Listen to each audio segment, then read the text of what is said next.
this going? And let me just make sure. Perfect. Alrighty. Well, I'm Zach, KE8BSM, and I know all of you know me pretty much, but yeah, we're going to talk about Winlink and its use of for EmComm today, for emergency communication. I know a lot of you probably have heard this story, so I'll keep it real brief. Last July, beginning of July, we had those windstorms come through, and it took out the Comcast, which killed my landline phone, my cable TV, and my internet. And then about 12 hours later, the battery backup system of the AT&T cell site a half a mile from my house went out, and that took out my cell phone as well. So using Winlink, I was able to send my parents up in the UP and my sister and brother-in-law down in Middleville and send them an email to let them know that I was okay and that I would be incommunicado for a while. And if they needed to get a hold of me, send me an email to my Winlink email address.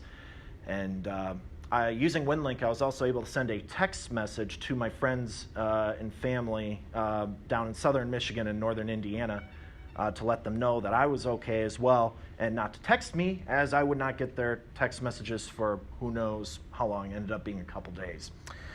So, and that is why I'm very passionate about Winlink. That's why I'm a big promoter for it, and why I love it, and why I want to talk about it and its use for emergency communications. So what exactly is Winlink?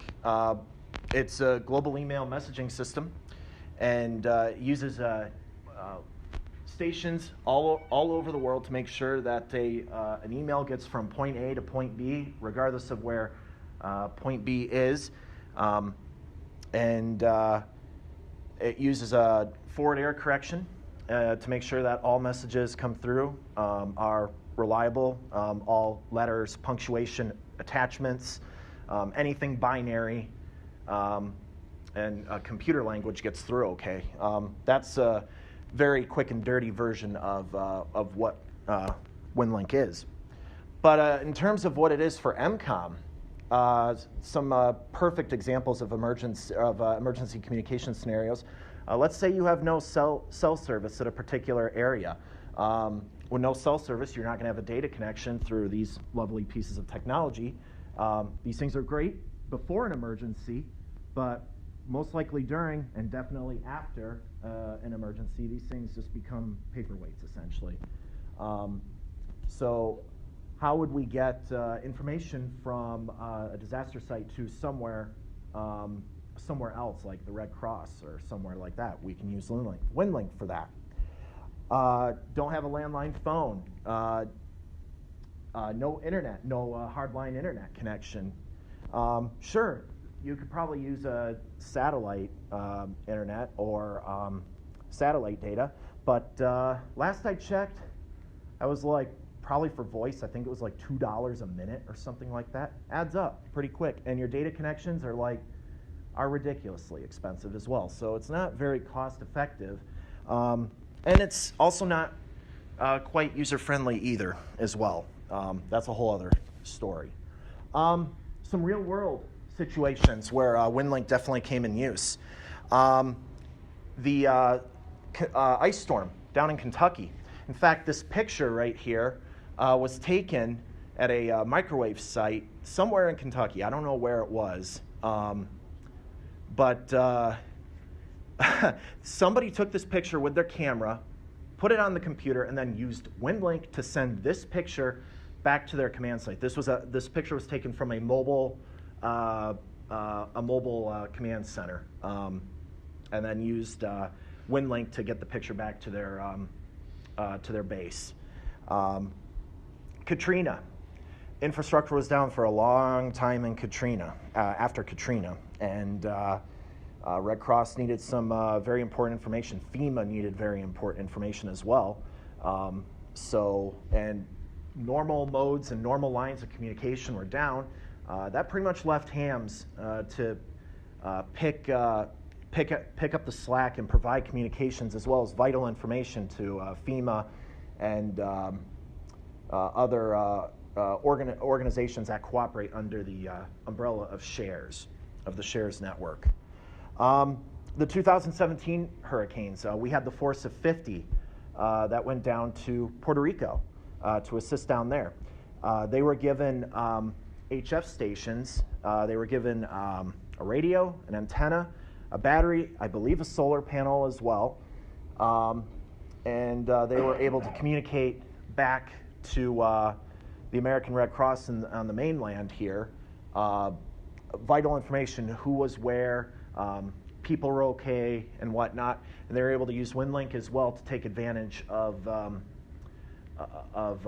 that, as well as sending attachments, maybe spreadsheets of information, vital information, yeah. So what are the benefits to Winlink over other systems? Well, cost effective. As I mentioned before, you want to use satellite, it's probably going to cost you an arm and a leg and your firstborn probably for that. And then obviously your other infrastructure could be down as well. What's really nice about Winlink is any ham can use it. Everybody in this room pretty much has Winlink capability right now at this point. All you need is a computer running Windows 7 or later, a TNC or a sound card interface with a packet engine of some sort, AGWP, Dire Wolf, UZ7HO, and a radio and antenna, and you're pretty much good to go.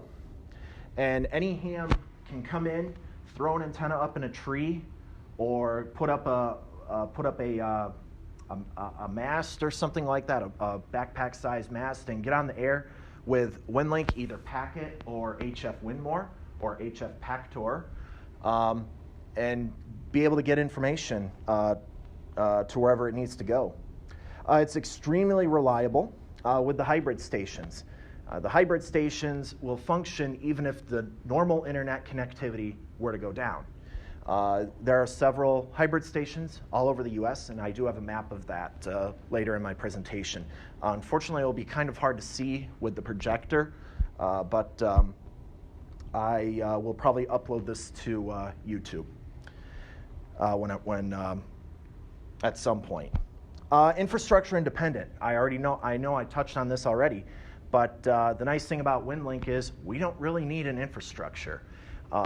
Sure, we can utilize the internet if it's available, but we can do peer-to-peer through Winlink. So we can send, we don't even need a digipeater or a remote, an RMS gateway. We don't need any of that. We can actually just go peer-to-peer, which at the demonstration at the Holland Amateur Radio Club meeting, that's what most of those guys were doing. They were just doing peer-to-peer sessions. Obviously, it was very close, but given your antenna situation, you can go miles for packet and then even more with HF. And in fact, I actually did a peer-to-peer session on 80 meters with a gentleman up in Muskegon. So that was actually really cool. I had never done a Winlink WINMOR peer-to-peer session, and we managed to pull it off on 80 meters. And the thing is, the noise floor on 80 meters for me is high. It's really high. It's about an S8, S9 for me. But I was able to still get a message to him and receive a message from him using Winlink, even through all that noise. It was perfect. What does Winlink offer for EmComm? Well, it's extremely reliable. It's 100% airproof with forward air correction, which is really nice. 99.99% of the uptime for the last 15 years. And I do have this asterisk, and let me explain why. Last year, and Dave probably has a better grasp on this than I do, but last year, the Winlink people flipped from CMS servers, from the 5 or 6 CMS servers, and went to an Amazon cloud on the back end side of things.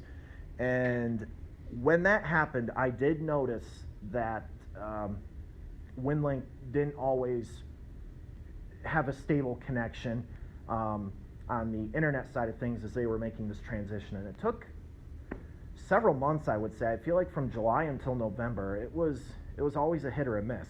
But ever since then, ever since they transitioned to the Amazon cloud for their back end, I've had 100% success with sending messages through Winlink. So that's why I have an asterisk by that.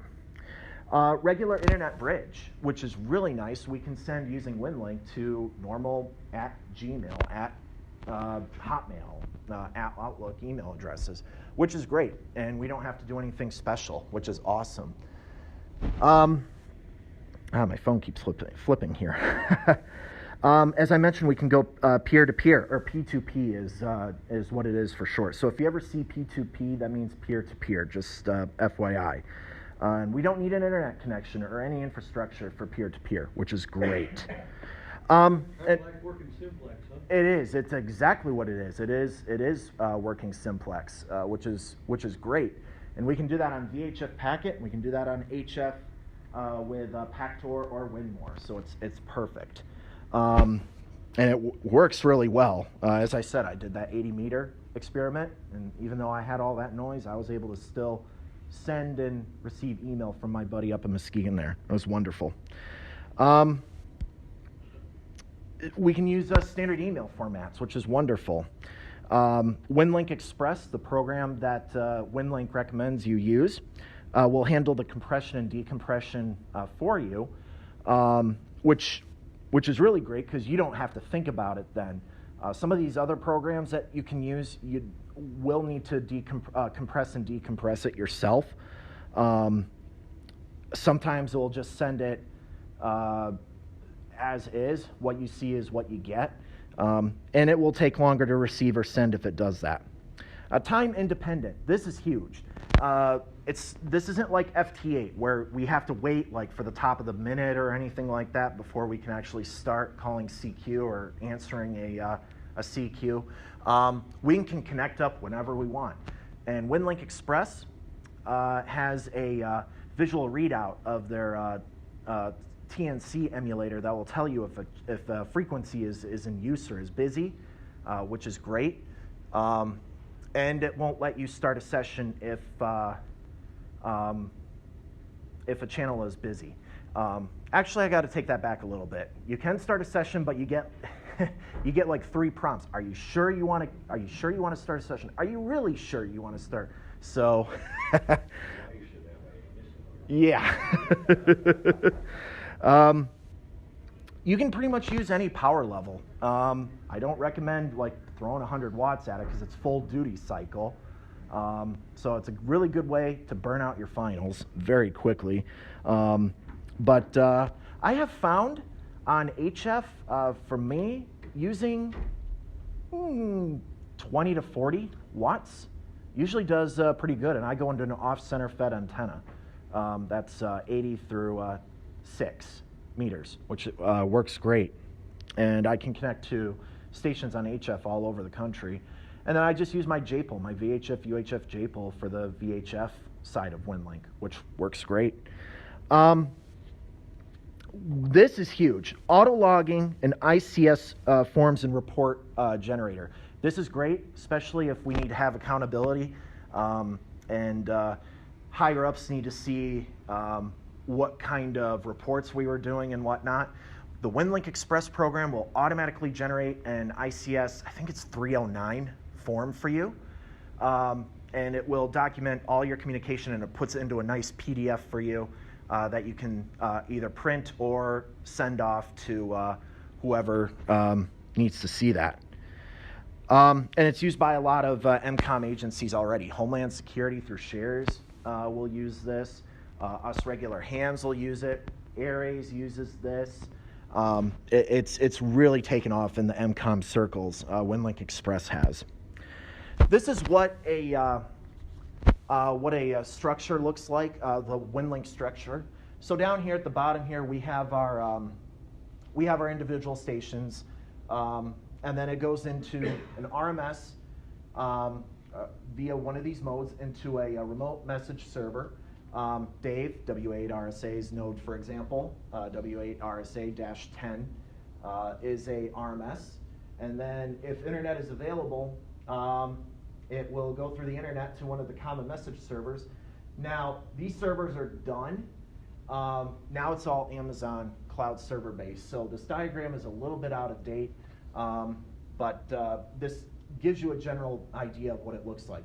Another thing too that you can use Winlink for, you can do a telnet session which bypasses the RMS servers and goes straight to the internet and then to the Amazon cloud servers.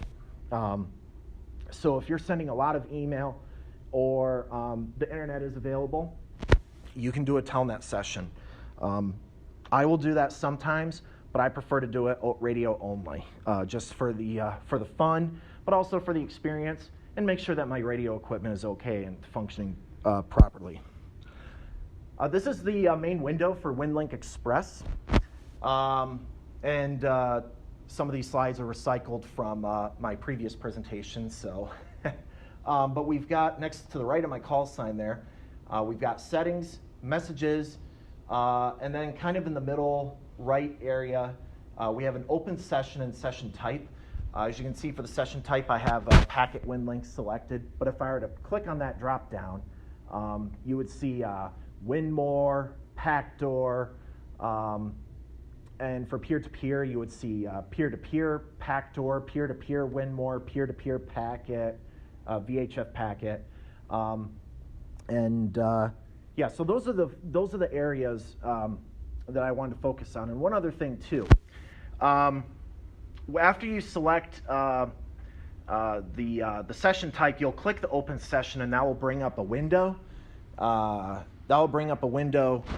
A session window is what it's called, and it will give you all your connecting options. If you're on HF, you can type in the name of a HF gateway.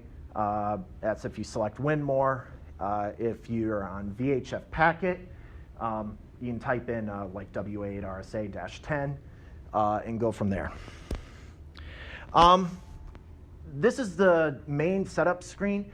You'll need to enter in your call sign and a couple other things here. Once you've sent once you start using the Winlink system, they'll send you a password, and you'll fill your password in the password field there.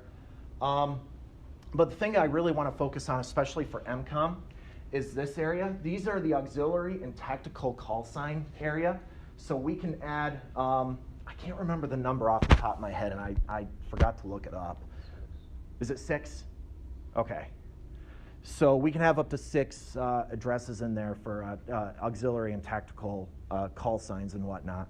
So if you have an incident command and then you have another post somewhere a few miles away, you can give them call signs and then type it, or give them their tactical address and then type in their tactical address, and it will forward the message properly if it's peer-to-peer. And if you're going through a digipeater or through the internet and you have that capability and availability, it will know how to route it for you. Message window, pretty self-explanatory. You got your two, your CC subject attachments, which is great. A couple things I want to touch on here. The from area, obviously that's my call sign, but you would click that to select the tactical address that you'd want to use. The other thing I'd want to focus on too is if it's urgent that you need read receipts, you can check the read receipt, and then what will happen is when you send this email off to from incident command to your other post, they will get a notification, hey, this person wants a read receipt. Would you like to send one now? You can say yes. And depending on how they have Winlink set up, Winlink Express set up, it will automatically start a session, and it will send basically an automatically generated email saying, hey, this call sign read your message dated XYZ time. Zach, is there any absolute or functional limitation to attachment file size? Yes, there is. They do need to be small, and I don't remember the size limit off the top of my head. I know you can send PDFs, you can send like spreadsheets, you can pretty much send anything. But obviously, the larger the file, the longer it's going to take for you to send, and also the longer it's going to take for the other station to receive. But I don't have an exact number, and that is one of the things I'm actually trying to figure out myself, and I've been experimenting around with other people with this to see if we can find out what the limit is. I feel like it's small. I feel like it's like 15 or 20 kilobytes or something like that. So image files, intensity of image files. Yep. You'll need to really crop it down and whatnot. But the cool thing about Winlink Express, for you talked about images, it has a image editor right in Winlink Express, so you can either adjust resolution or crop an image and whatnot to try to make the file size smaller. So yeah, that's a good question there. Dialogue saying, hey, you need to crop it a bit more than that. Yes, in fact, when I've been experimenting with this, it wouldn't even let me start a session. In fact, it wouldn't even let me get out of the attachment field. It was like, this message is way too big. Go back, make adjustments. It's not specific. It doesn't tell you what needs fixing, so you're kind of left at trial and error on that one. Unfortunately, I do wish it was more specific what exactly needed adjusting. Now, there have been like 3 updates to the Winlink Express program, so maybe they've addressed that by now, and I hope they have, because that is one of the frustrations that I have personally had with Winlink Express. Okay, here's Did you find it, Nick? 120 KB. 120. Okay, I'm way off. Okay. 120 kilobytes is the largest compressed message size that will be accepted for Winlink. Okay. 120. Cool. Yep. Awesome. Thanks, Nick. And That's the message size, so That's both the the entire message. That's the entire thing. That would be your text and your attachment. yeah. Yep. And you're talking WINMOR. Yep. 500. Okay. Which is your speed will take approximately 10 minutes. Yep. So like I said, you want to keep your attachments small. And yes, I have done a WINMOR session where somebody sent me a 10 kilobit file. Yeah, it took a little longer. It took probably about 7 minutes, and that was because the band conditions were up and down. So there was a lot of, hey, from the WINMOR side of things, it's like, hey, did you hear me? No, send again. Okay, did you hear me now? No, try again. So there was a lot of that back and forth going on. But if band conditions are good on WINMOR, yeah, it's pretty quick. But thanks for pulling that up, Nick. Well, I just looked at your originally asked question. Gotcha. Okay, I went there and I didn't see anything about that. I just had the biggest file size. Okay. Well, apparently I don't know how their FAQ works, and I don't know. Anyway, this is a session window. So this is what you'll see when you click on the open session, and obviously I'm set up as VHF Packet Winlink right now. And what's cool about this, I'll try to not be in your way here. Connection type I've set as a digipeater because I cannot connect to Dave's node directly.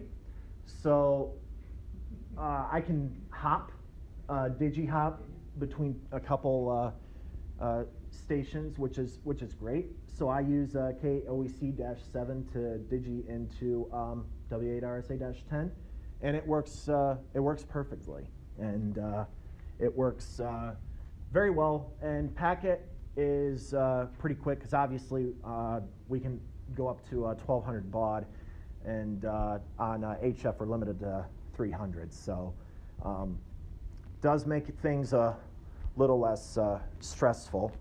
But that is what a session window looks like, and you'll see the start button up there in the top row here.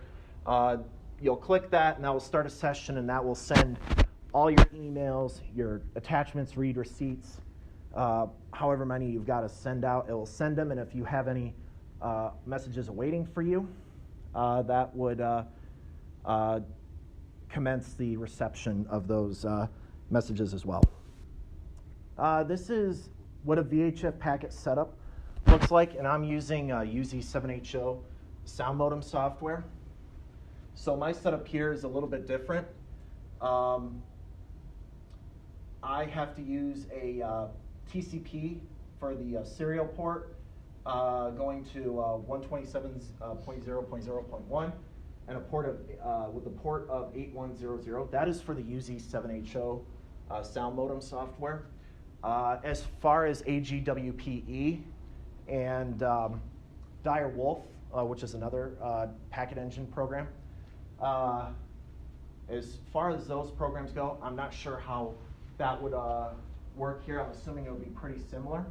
But everything here under the TNC parameters is pretty universal. The biggie here is make sure that iPoll is enabled. If it's not enabled, things just don't work well at all. So that's the biggest thing. Back to how this can go to EmComm. This is what the ICS 309 form generator looks like. So when you click the button to generate an ICS 309, this is what you get. And then depending on what information you need to give your higher ups or whatnot, check everything as you see here.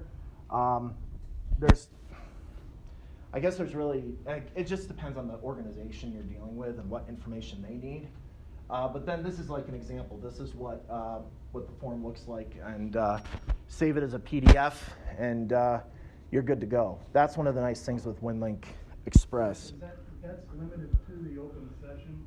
Once you close and restart another session, you need to do another 309 for that session? Nope. It carries. It carries. It carries. And parameters to it? yes, and that's what, I think that's what these are, your message date ranges. Yeah, I see that. Yep. So there's your, so you can do that, and if you have something that only lasts an hour, or you have something that goes multiple days, you can define that right there. So. And that thing on the right-hand side is a log? Yes, this is what the form will look like after you generate it, and it spits it out as a PDF, and you're able to email it or print it, whatever you need to do with it. These Winlink Express comes with forms built in, which is really great. So I pulled down the ICS forms, so as you can see, we've got all these forms we can click from here. And I didn't want to expand all these because it would probably be like 40 slides. But you've got ARRL forms. We have radiogram forms for NTS. And when you double click a form, it will open up a browser window like Google Chrome. And you can fill out the form in the browser. And it will automatically, when you click the submit in your browser, the submit button, it will send the form back to the message window, whereupon then you can send it off. And in fact, I use one of these forms to check into a net in Northern California, a Winlink net. It's one that they've created specifically, and I believe you can actually make your own forms inside Winlink Express. And you can also send these forms, blank forms, within Winlink Express to other people that may need them if you need to send something on the fly, which is great. These are the VHF packet stations all around the United States. So all these green dots are currently active VHF packet Winlink stations. The red bubbles here mean that the Winlink main server hasn't heard from them in over 4 hours, I would say. Winlink pulls in the status of all registered VHF packet stations every 10 minutes. So if your station is offline for more than 10 minutes, it will turn yellow. It will turn yellow.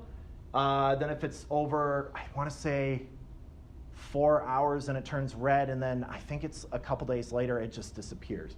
What's interesting enough, and I was going to talk to you about this, Dave, your node doesn't show up in Michigan. I think because it's on the Pi network instead of the RMS. Ah, I okay. think that's why. Okay, that would do it. Because this node here is a new node that just came online today. That's Jeff, KD8THX's node. Okay. So, Yeah, I think that's why, because it's not pulling the packet station, the PI station. okay. And I forgot about that you run through a PI, and I guess I didn't really make that connection. I just assumed like, oh, this is a Winlink gateway, so. Yeah, it's not an RMS station, it's being through PI. Got it. Yeah. Okay. See, I'm learning as well. So these are the HF WINMOR stations. And this is going to be really hard to see, so I do apologize. But if you look in southern Florida here, for example, inside the bubbles there's an H. Those are the hybrid stations, and those are the hybrid stations if you can connect to, it will automatically forward your message to another HF station, and your message will hop along until it needs to get where it needs to go. And that comes in handy if like the entire internet infrastructure in the US were to just suddenly die. So if I can connect, and I've actually connected to the station down here in the Miami area, was able to send an email, and if the internet was down and I needed to get an email to Central Texas, it would hop here, maybe here, over to here, and automatically end up there. And the cool thing about the Winlink program is if you're sending an email to another Winlink user, all you need to do is type in their call sign. If you need to send an email over the internet to a normal, regular email address, then you just type in the email address as you would in any other email program. These are the HF Pactor stations.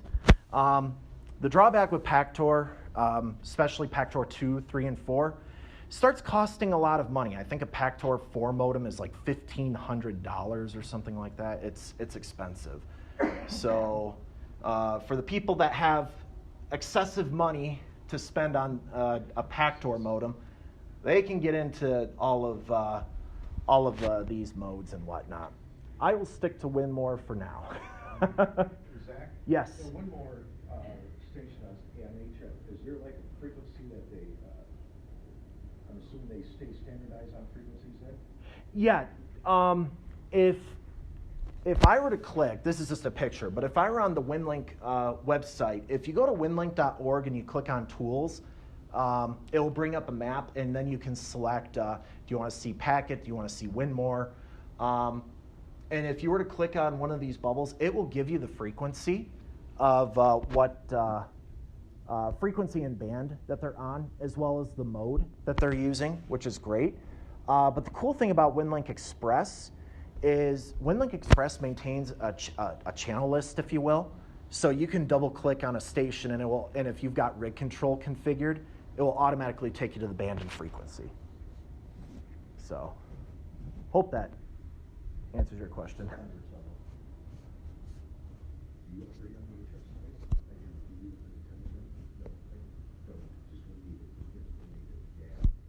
Well, I guess my question is, if we ever want to, in the ultimate, have a permanent HF station, we just get a right radio and we just leave it locked on a frequency and it just stays there? Yep. Like probably like either 40 or 20 would be the best band? Yep. Okay. Yep. That's all you do.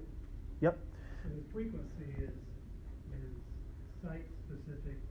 Yes. And your. Yep. Yeah, your frequency, as long as you're within your the parameters of the data portion of your band, you're good. Yeah. I mean, is there like a net frequency that if we added, say like a year from now, permanent HF station, that we just be part of this frequency, so for whatever reason, internet disappeared in Ottawa County, we can still get out via RF out of Ottawa County and drop into a place where we know we can connect to. If we just stayed on a frequency, would we be assured of talking to another WINMOR station? On their frequency. Correct. Yeah. Yeah. I don't think I could answer that question for you, Tom, to the best of my ability, unfortunately. But if we have a specific frequency, we'll run with your scenario here. We get something set up a year from now, and we pick a frequency. Once your HF station shows up, the RMS gateway shows up on the Winlink network, it will automatically populate to all the Winlink Express clients all around the world. And they'll see that, oh, the Ottawa County EOC's packet state or WINMOR station is on this frequency. Okay. And then if you're running the HF propagation prediction program inside Winlink, that's a whole other topic. But if you're running that, people that want to connect will they can see, like, would this be a good time to connect to this station or not? So. It's not set up as in that. The station here is Right. set up for people to connect to OCARA, to go someplace else. Right. Thank you. And I guess I missed that part. No, this is not in that. Okay. Yep. Cool. What would be our, what would be the reach would we have from here? Let's say half the United States, the eastern half of the United States, there's been a cascading failure of the grid. So Mhm. right down the middle. Mm-hmm. And what kind of reach would we have to be able to jump into the system? Yep. This depends on bank. Yep. Yep. Band condition. Yep. And I'm gonna apologize to everybody in the room here on this particular topic. Can you use Winlink with Outpost PPM? Yes, you can. However, you're limited. You can only use Outpost PPM on Packet. You can't use Outpost for WINMOR. That is my understanding, and when I looked at the Winlink FAQ, it's for Outpost. It said there were limitations, so I do have to throw that in there. And I haven't been able to experiment because I haven't been able to get my radio to talk to Outpost for some reason. I got to work. That's a personal project I need to work on more. But if you're familiar with Outpost, and I know for OCARA, this is what we use. But what you would do is you would type in your RMS gateway, your who the message is from, and then to. If it's a Winlink address you're sending to, you can just type in their call sign. If you need to send to a regular email address, the only thing that you have to do is say SMTP, and that signifies that, hey, this is an outgoing email to a normal email address, and you can separate with a semicolon as well. And then you got your subject and your body, and I'm sure there's a couple other setup things that you need to do because at some point you'll have to enter in your Winlink password to gain access to the network. And I'm assuming that's all set up before you even get into this process. So, Yeah. Okay. I use this on my land, Okay. so it does work on my land system. Okay. Okay. Hey, Cool. I got a question, Zach. Yes, Phil. Is Winlink actually like a standalone system? Yes, the Winlink network is a standalone. So you don't have to use it in conjunction with some other packet program or anything like that? No. Nope. I've Well, you gotta go to KISS mode then, so you might be. Yes and no. Yeah. yeah, I guess. Yeah. Yeah. Okay, I take that back, Phil. I do apologize on that. Yeah, you do need to use AGWPE or UZ7HO. Well, that's a TNC, Right. Okay. For the but that's programmed to talk to the TNC, though. Yeah. right. You show what you need is a computer with a link program, and then that talks to a dedicated TNC that runs in the KISS mode.